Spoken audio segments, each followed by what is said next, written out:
자, 우리 같이 제목을 따라합시다. 믿음의 희망을 붙잡으라. 믿음의 희망을 붙잡으라. 네, 여러분, 우리 2026년을 맞이하게 됐습니다. 정신분석학자, 철학자였던 에리 프롬이라는 유대인 심리학자가 있습니다. 이분은 인간은 희망을 품고 사는 존재, 희망을 품고 사는 존재라고 인간을 정의했어요. 인간은 희망을 품고 사는 존재, 희망을 먹고 살아야 되는 존재, 희망을 먹고 살아야 돼요, 인간은요. 희망은 내일에 대한 기대를 갖게 하잖아요. 희망은 내일을 향해 도전하게 합니다. 그리고 그 희망은 우리를 앞으로 달려가게 해요. 그리고 희망은 절망조차도 이기게 합니다. 그게 희망의 힘이고 능력입니다.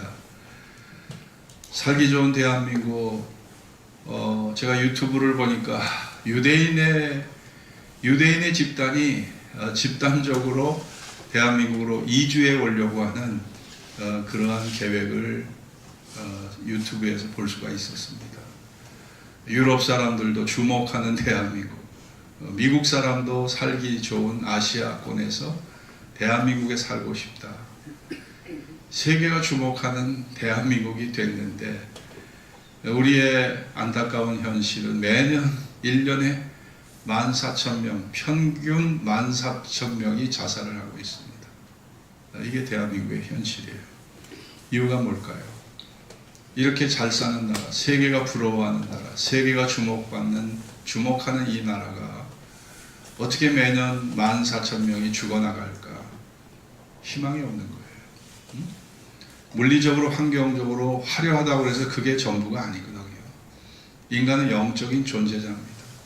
영적인 존재자이기 때문에 마음의 신뢰를 잃어버리고 마음의 희망을 잃어버리고 마음의 사랑을 잃어버리면 살아갈 의미를 발견하지 못해요. 살아갈 존재의 이유를 발견하지 못하고 인간이 죽어버리는 거예요. 여러분, 고환암으로 세계 최고의 자전거 경주 뚜르드 프랑스에서 6연패를 한 사람이 있습니다. 그 사람의 이름이 랜스 암스트롱입니다. 그는 자전거 그 이상의 이야기라는 자서전에서 그런 말을 썼어요. 내게 1%의 희망만 주어져도 나는 그 희망을 위해서 달릴 것이다. 나에게 1%의 희망이 주어진다면 나는 그 1%의 희망을 위해서 달릴 것이라고 얘기했습니다. 1%의 희망을 가지고 달리면 승리의 멸관을 나는 쓸 수 있을 것이라고 그는 고백을 하고 있습니다. 그 1%의 희망이 생명을 위협하는 암도 이겨버리게 했어요. 암도 이기게 했습니다. 그 희망이. 근데 우리가 절망을 붙잡고 살면 어떻겠습니까? 여러분이 마음의 좌절과 절망, 한숨, 한탄을 겪을 때가 많잖아요. 그 좌절과 한탄과 한숨을 붙잡고 살고 절망을 붙잡고 살고 그거를 마음속에서 극대화시키면 자살밖에 결론이 없는 거예요. 그래서 우리가 희망을 붙잡고 살아야 되는 겁니다. 여러분, 오늘 이 본문이 우리에게 말씀해 주는 것이 뭘까요? 하나님은 불가능도 가능케 하신다. 하나님은 불가능도 가능케 하신다는 거예요. 광야에 길을 내시고 사막에 강을 내어 내 백성 나의 택한 자로 마시게 하시겠다. 불가능조차도 가능하게 하신다는 겁니다. 여러분, 지나온 삶을 돌이켜 보십시오. 여러분들이 꽉 막힌 현실 속에서 답답하고 안타까운 절망의 절규를 하고 있을 때 하나님께서 여러분에게 피할 길을 내시고 그 고난과 그 절망을 극복하게 하시고 여기까지 오게 하시지 않았습니까? 그것이 하나님의 사랑이고 능력이지 않습니까? 여러분, 오늘 고대 에피큐로스 학파의 철학자들은 우리가 당하는 고난을 쾌락으로 처리하라고 말합니다. 현재의 고통을 잊을 수만 있다면 무슨 방법을 써서라도 망각해 버리라는 거예요. 술을 마시든 쾌락에 빠지든 무엇을 하고 무엇을 해서 잊어버리고 넘기면 그것이 가장 지혜로운 삶의 방식이라고 에피큐로스 학파들은 그렇게 가르쳤어요. 여러분, 그게 맞을까요? 그것은 일시적 처방은 됩니다. 그 순간적 처방은 돼요. 그러나 장기적으로 그것은 여전히 우리의 문제와 우리의 근원적 고통과 절망에서 우리를 자유케 할 수가 없는 것들이에요. 일시적인 처방에 불과한 것이죠. 여러분, 오늘 하나님은 우리에게 희망을 심기를 원하시고 우리가 미래지향적 삶을 살아가기를 원하시는 것입니다. 빌립보 3장 13절에도 보면 형제들아 나는 아직 내가 잡은 줄로 여기지 아니하고 한 일 뒤에 있는 것 잊어버리고 앞에 있는 것을 잡으려고 표대를 향해 달려간다고 했습니다. 고린도후서 5장 17절 그런즉 누구든지 그리스도 안에 있으면 새로운 피조물이라 이전 것은 지나갔으니 보라 새 것이 되었도다. 여러분, 우리가 과거의 운명론에 빠지지 말고 우리가 예수를 믿고 구원을 받은 새로운 피조물로서 하나님 우리에게 변화를 촉구하셔요. 성장을 촉구하셔요. 우리에게 이렇게 변화와 성장 그리고 새로운 영적 생명력을 우리가 품고 살아가도록 우리에게 그렇게 말씀은 우리를 자극하고 있습니다. 그렇게 살아야 돼요. 그 길로 나아가야 됩니다. 여러분, 너희는 이전 일을 기억하지 말며 옛적 일을 생각하지 말라. 과거의 이전 일이 뭐예요? 홍해의 기적, 유월절의 기적, 광야의 만나의 기적, 그리고 불기둥과 구름기둥으로 인도하셨던 성령의 기적들, 반석에서 물을 쏟아지게 하셨던 그 기적들, 이전 일을 기억하지 말라. 이게 무슨 뜻일까요? 네? 여러분, 하나님께서 하실 새 일에 비하면 하나님이 하실 새 일에 비하면 과거의 것은 이게 아무것도 아니라는 거예요. 이스라엘 사람들이 직접 체험했던 이러한 놀라운 기적들이 주님이 하실 일에 비하면 아무것도 아니라는 것입니다. 이게 메시아의 예언이에요. 메시아예요. 따라해 봅시다. 이 땅의 죄악을 하루에 제하리라. 여러분, 이게 가능했습니까? 이게 가능한 일입니까? 이게 십자가에서 실현됐잖아요.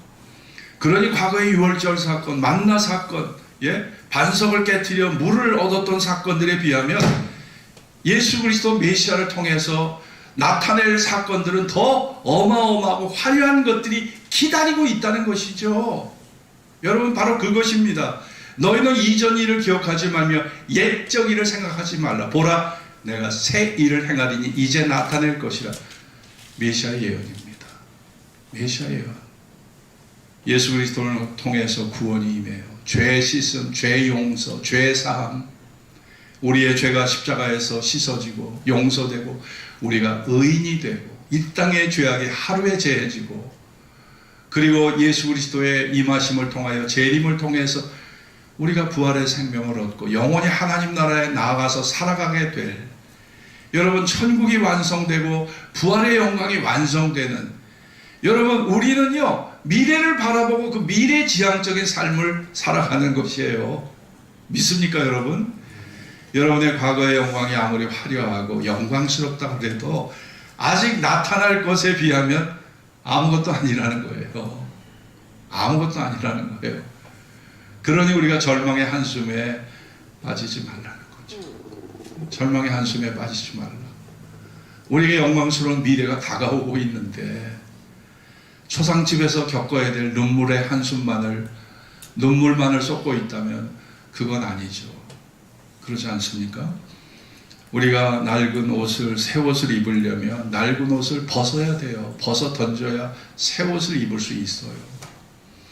우리가 과거의 고정관념, 낡은 의식에 사로잡혀 있으면 새 옷을 입을 수가 없어요. 새 술은 새 부대에 담아야 됩니다. 새 부대에 담아야 돼요. 그러지 않습니까? 여러분, 오늘 이 본문은 하나님은 절망을 희망으로 바꿔주시는 분이라는 거예요. 응? 광야의 물들을, 사막의 강을 내어 내 백성 나의 택한 자 마시게 하리라. 우리에게 절망을 희망으로 바꿔주신다는 거예요. 우리가 출애굽 15장에 보면, 출애굽기 15장에 보면 모세가 홍해에서 이스라엘을 인도하여 이제 수르 광야에 가게 됐는데 사흘 길을 행하였으나 물을 얻지 못합니다. 생각해봐요. 60만이 넘는 잡족을 허다한 잡족을 포함하고 어린아이와 노년들을 다 포함하면요 여자들을 포함하면 200만 명입니다. 200만 명이 사흘길을 행하는데 물을 얻지 못했어요. 생각해봐요. 광야에서 떼약볕을 내려 쬐고 얼마나 목이 타는 갈증을 그들이 겪었겠습니까? 근데 마라에 이르렀어요. 마라에 이르렀는데 물이 거기에 있어요. 그러니까 사람들이 달려가서 물을 마시는데 이 물이 써서 마실 수가 없고 물이 쓴 거예요. 거기다가 무슨 약을 탄 것처럼 물이 써서 도저히 마실 수가 없는 거예요. 그러니 모세를 백성들이 원망합니다. 그 애굽 땅에 그대로 놔두지. 애굽 땅에 좀 그대로 놔두지. 거기 먹을 거 잔뜩 있고 우리가 노예처럼 힘들어 살아서 자유는 없었지만 그래도 살만한 땅이었는데 왜 거기에서 우리를 불러내서 왜 거기를 떠나게 해서 왜 이 고생을 하게 하는가? 모세가 찾을 대상 하나님께밖에 없어요. 하나님밖에. 그래서 여호와께 구할 때 하나님이 한 나무를 지시합니다. 그래서 그 나무를 마라의 쓴물에 던졌더니 이 쓴물이 어떻게 됐죠? 따라해 봅시다. 쓴물이 달아졌더라. 이 쓴물이 달아졌어요. 쓴물이 달아졌어요. 마라의 한 나무는 예수 그리스도를 예표하는 나무입니다. 이스라엘 백성들은 쓴물을 보고 마실 수가 없어서 원망 불평 난리가 났잖아요. 여러분, 모세가 여호와께 부르짖을 때 여호와께서 그에게 한 나무를 가리키시니 그가 물에 던짐에 물이 달게 되었더라. 하나님의 응답으로 지시된 나무를 쓴물에 던지자 단물이 됩니다. 아니 그 나무에 무슨 효능이 있었을까요? 그 나무를 통해 하나님의 능력이 나타났는데 이 나무는 십자가를 예표하는 나무입니다. 예수님은 누구십니까? 하나님의 아들이시고 창조주 하나님이세요. 그런데 인간의 육신을 입고 그분이 세상에 오셨습니다. 그리고 인간의 모든 죄를 지시고 주님은 십자가에 달려 죽으셨는데 여러분 갈라디아 3장 13절에 보면 그리스도께서 우리를 위하여 저주를 받은 바 되사 율법의 저주에서 우리를 속량하셨으니 기록된 바 나무에 달린 자마다 저주 아래 있는 자라 하였습니다. 예수님의 존재가 나무에 달린 자예요. 나무에 달린 자. 예수님의 존재를 성경은 나무에 달린 자라고 그렇게 지칭을 하고 있습니다. 예수님이 나무에 달려 우리의 죄값을 지불하신 것이죠.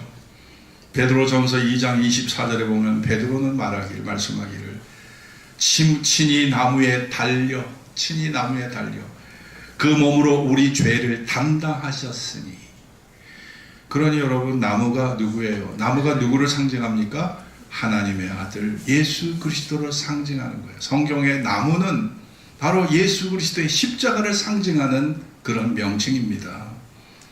여러분 십자가의 사건이 우리에게 쓴물이 달아지도록 마라의 쓴물이 달아지도록 나무를 던진 그 사건 모세가 예수가 여러분의 마음에 심어지고 예수의 은혜가 역사하면 쓰리쓴 내 인생도 달아지는 변화가 달아지는 기적이 우리 심령 속에서 임하게 될 것을 믿습니다.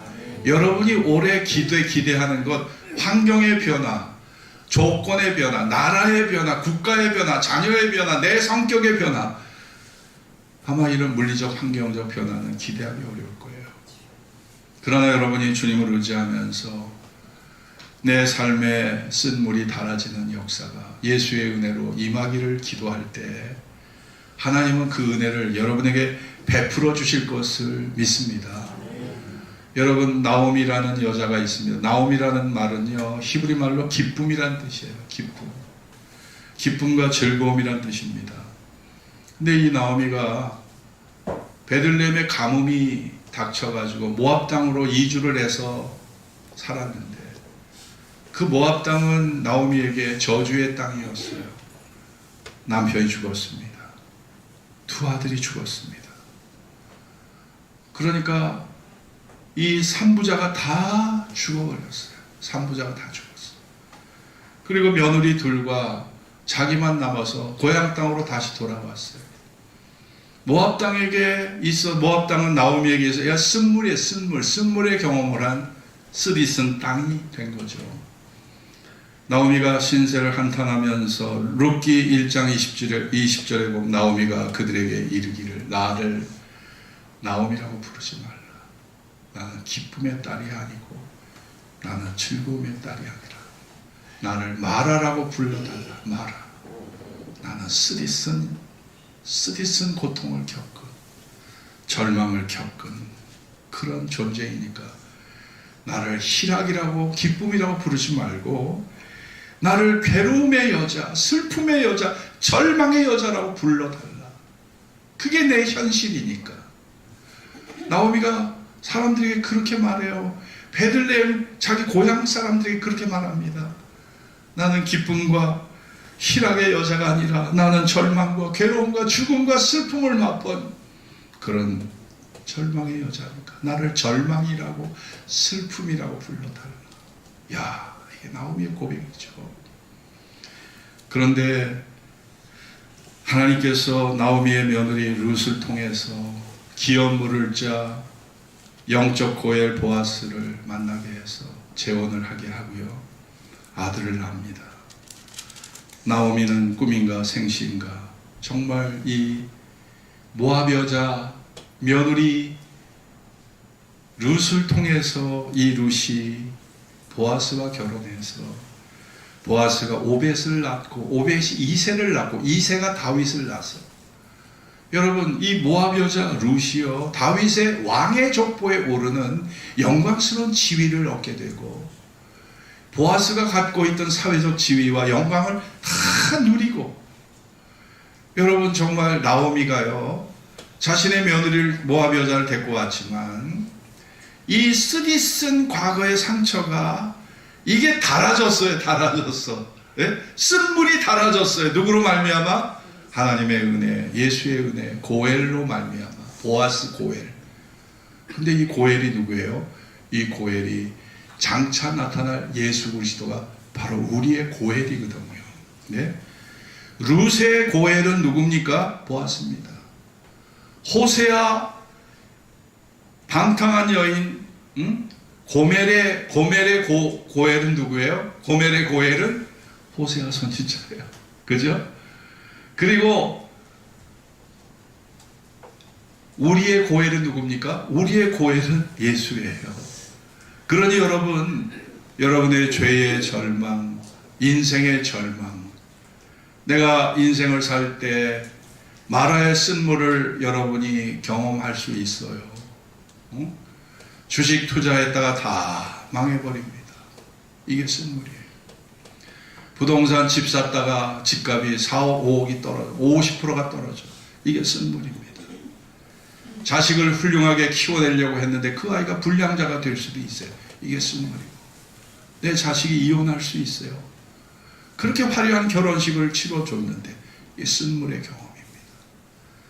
나에게 암이 들이닥칠 수 있어요. 나에게 우리 가정에 불화가 들이닥칠 수 있고 실직이 들이닥칠 수 있는 거예요. 이게 다 쓴물의 경험이죠. 그런데 우리가 예수 안에서 이 쓴물이 달아지는 역사가 예수 안에서 이게 임하게 된다는 거예요. 이것이 하나님이 하시는 일입니다. 믿습니까?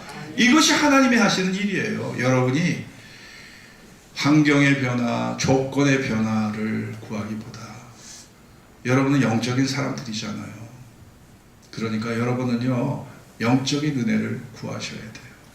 예수로 말미암아 쓴물이 달아지는 역사, 나오미가 경험했고 룻이 경험했던 절망의 여자가 다시 기쁨의 여자가 되고 영광스러운 지위에 오르는 이런 변화가 여러분 예수 안에 지금도 그 예수 안에 그런 은혜는 지금도 풍성하고 넉넉하게 우리 가운데 흐르고 있고 그 은혜가 우리 가운데 임하게 될 것을 믿습니다.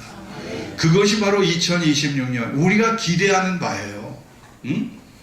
환경이 갑자기 변할 수 있어요. 내 외모가 달라지는 겁니까? 예수 믿는다고?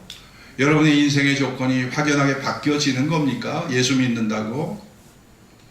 예수 믿을 때 쓴물이 변화돼서 달아지는, 절망이 소망으로, 저주가 축복으로, 그리고 사망의 권세가 부활의 생명으로 바뀌어지는 이런 은혜가 여러분의 가정, 여러분 자신, 여러분의 직장과 우리 교회 위에 강력하게 임하기를 주의 이름으로 축원합니다.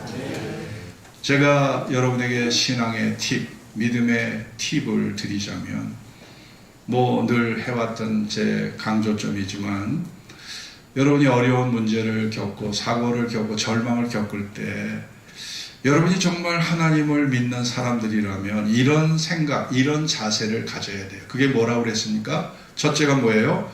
따라해 봅시다. 무슨 뜻이 있겠지?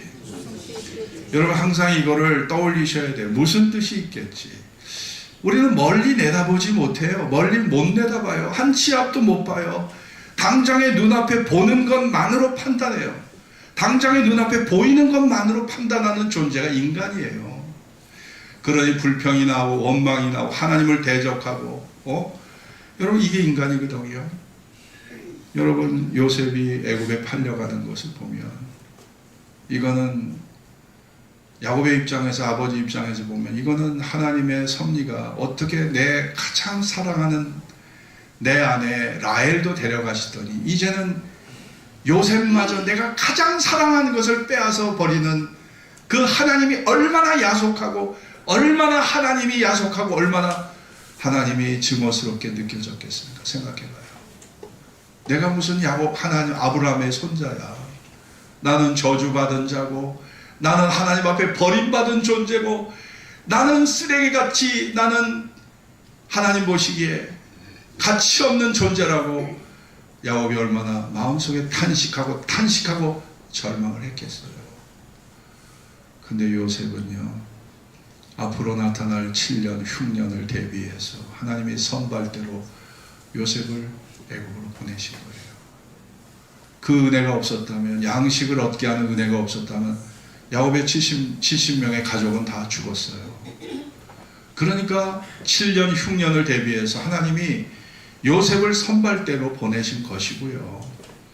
더 나아가 애굽에서 출애굽하는 과정을 통해서 장차 6월절 어린 양으로 오실 메시아를 준비하도록 길을 닦도록 요셉을 선발대로 보내신 거라고요.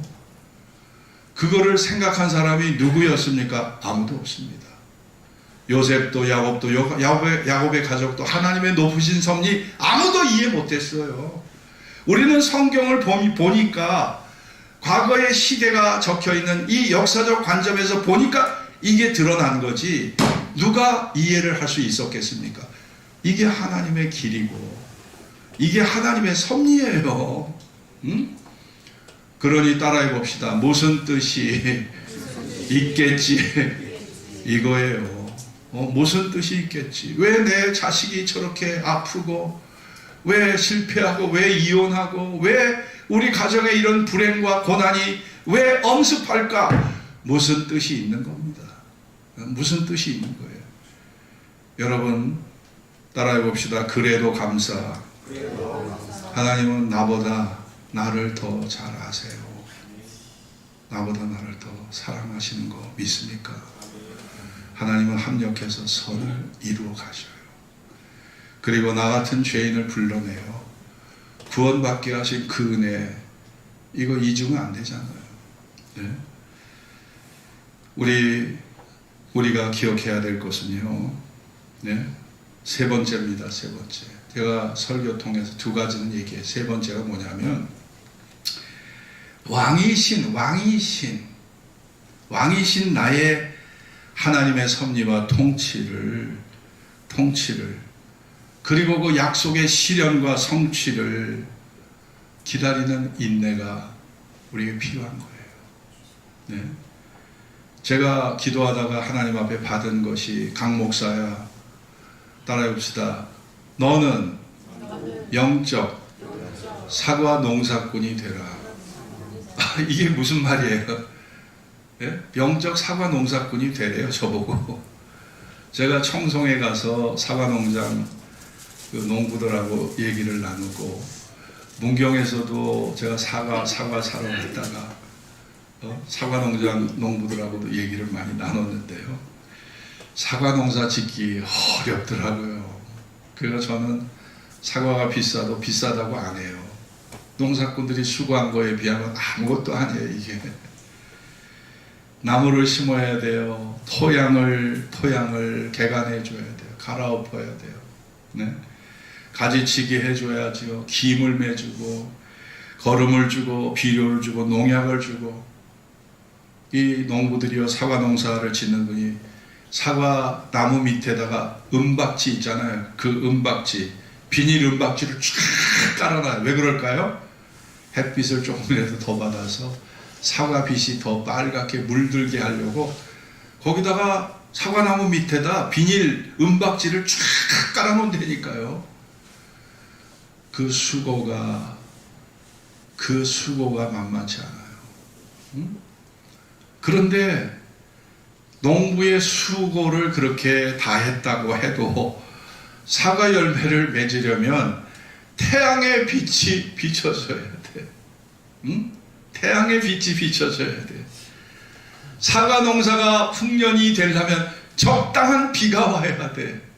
적당한 비가 와야 돼. 봄철에 나비와 벌들과 바람으로 사과꽃이 수정이 이루어져야 돼.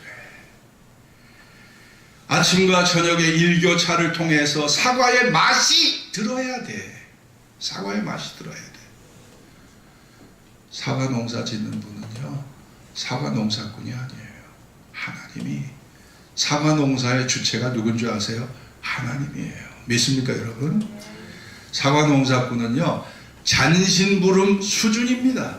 잔심부름 수준이에요. 사과의 맛을 내시는 주체가 누굽니까? 하나님이 사과의 맛을 내시는 거예요. 응?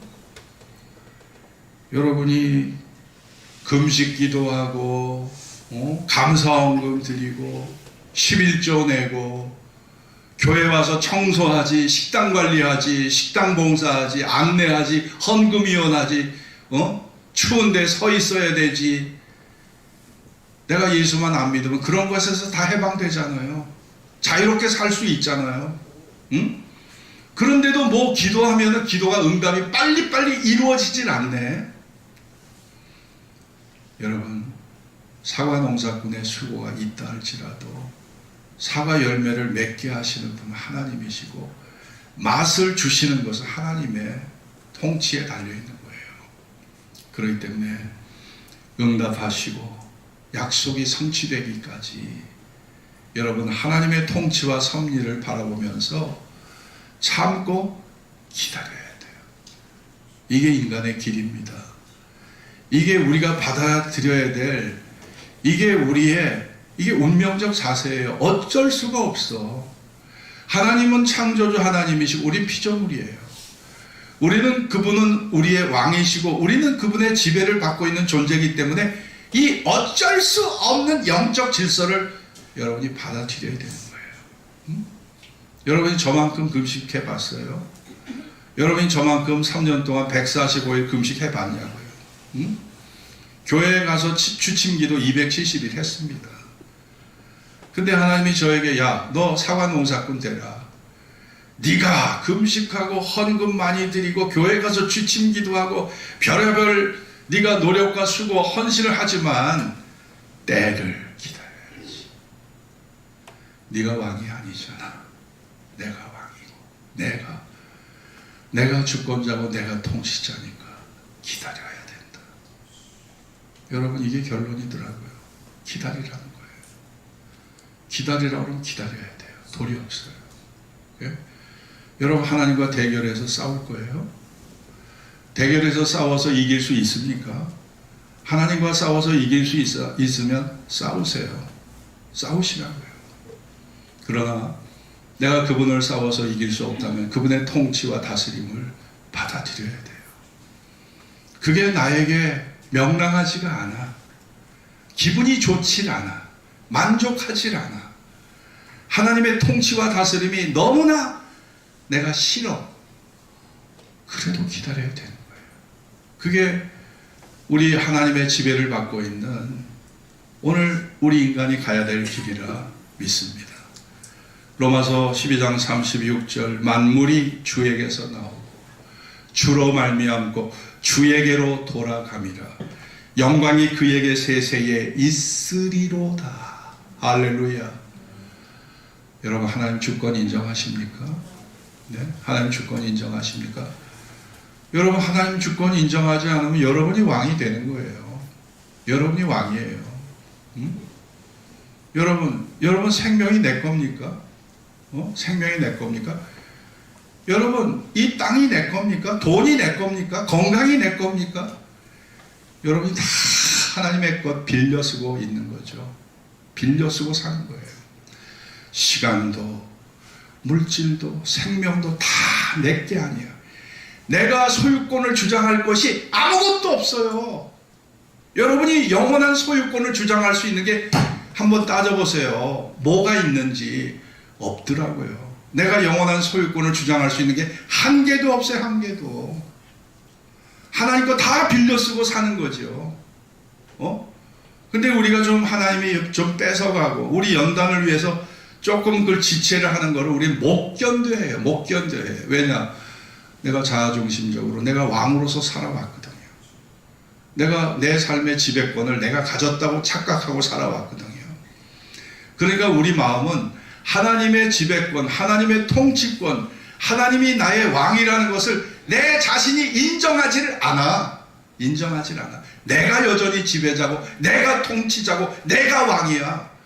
그러니 하나님을 왕으로 받아들이기가 어려운 존재가 인간이더라고요. 바로 강 목사 내 자신이 그래왔어요. 그러니까 너는 영적 농사꾼이 돼야 된다. 네가 아무리 온갖 최선을 다해도 내가 햇빛을 비춰줘야 돼. 내가 비를 내려줘야 돼. 나비와 벌과 바람을 통해 수정이 되게 해야 되고 밤낮의 일교차를 통해 사과 맛을 들도록 내가 사과 농사 내가 짓는 것이고 기도응답 내가 이루어주는 것이고 내 때를 기다려라. 여러분 이것이 하나님이 저에게 주신 최근의 깨달음입니다.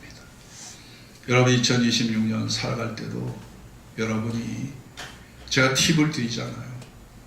이런 신앙의 원리에서 여러분도 벗어날 수 없어요. 똑같습니다.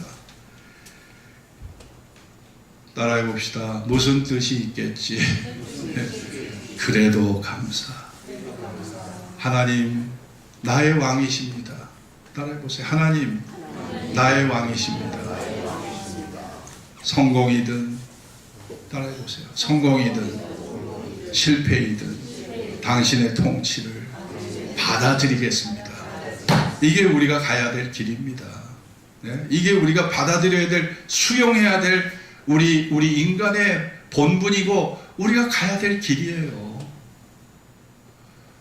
여러분 이 믿음 원리를 여러분이 가지시고 2026년에는요 여러분이 더 믿음의 통찰력을 갖고 좀 멀리 내다보고 말씀으로 좀 넓게 내다보면서 조바심, 조급함, 인내하지 못함, 하나님에게 떼쓰고 원망하고 불평하고 다 이런 것들이 내가 왕이기 때문에 내 삶의 지배권을 내가 행사해 왔다고 하는 그 착각 속에서 내가 하나님과 대결을 벌이고 있는 거예요.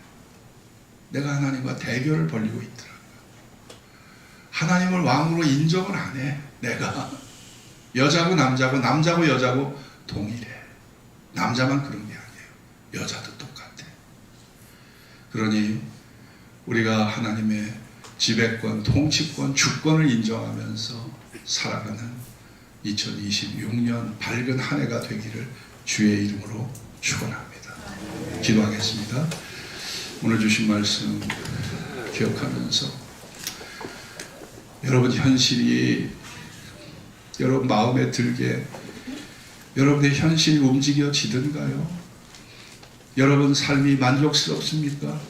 여러분 행복하십니까? 믿음을 가지고 예수를 믿기 때문에 여러분은 항상 기뻐할 수 있습니까? 말은 쉬워요. 듣는 것은 쉬워요. 그러나 현실은 나를 끝없이 배반해요. 내 마음에 낙심과 좌절과 절망을 심는 거죠. 여러분, 마라의 쓴물은 과거의 유물이 아닙니다. 오늘 우리의 현실이 마라의 쓴물을 경험하고 있어요. 이 쓴물이 달아지는 것은 나무로 지칭되는 예수가 내 안에 살아계실 때 이 쓴물이 달아집니다. 이 쓴물이 달아져요. 저주가 축복으로, 절망이 소망으로, 죽음의 절망이 부활의 생명으로 변화되는 역사는 예수로 말미암아 이어지는 것입니다.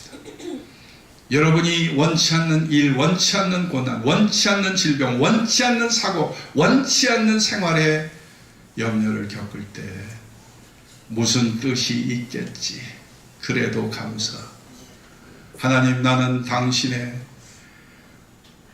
왕의 통치와 섭리를 받아들이고 약속의 때를 기다리는 그런 당신의 자녀가 되겠습니다.